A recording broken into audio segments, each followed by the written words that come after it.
నిన్న జరిగిన RCB versus CSK మ్యాచ్లోని 5 మ్యాజికల్ మూమెంట్స్ చెప్తాను వినండి. మొదటిది Virat Kohli stylish fielding. Virat Kohli boundary దగ్గర ఒక హై క్యాచ్ పట్టి ప్రేక్షకుల్ని ఆశ్చర్యపరిచాడు. పట్టిన వేళ బాల్ మీద కన్నేసి గాల్లో దూకి తీశాడు. ఆ క్యాచ్ చూసి స్టేడియంలో ఎంతో ఆశ్చర్యపోయారు. ఒక కీలక వికెట్ పడింది, అచ్చం సినిమా సీన్లా ఉండింది. రెండవది రంజిత్ పటిదార్ హాఫ్ సెంచరీ.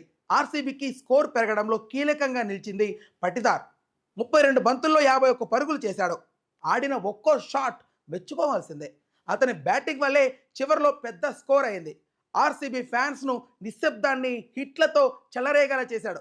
మూడవది డూప్లెసీ మరియు Kohli partnership. Virat Kohli, Pap du Plessis ఇద్దరు కలిసి స్టడీగా పరుగులు తీశారు. అందరి మనసుల్లో భరోసా కలిగింది. తన అనుభవంతో మ్యాచ్కు పునాదులు వేశారు. నాలుగవది సిరాజ్ యార్కర్ బంతులు.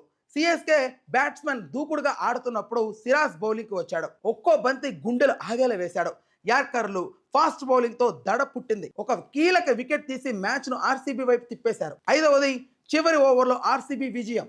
మ్యాచ్ చివరి వరకు ఉత్కంఠగా సాగింది. సిఎస్కే గెలిచేలా కనిపించింది, కానీ చివరిలో బౌలర్లు అద్భుతంగా ఆడి ఆర్సీబీ గెలుపుని ఖాయం చేశారు.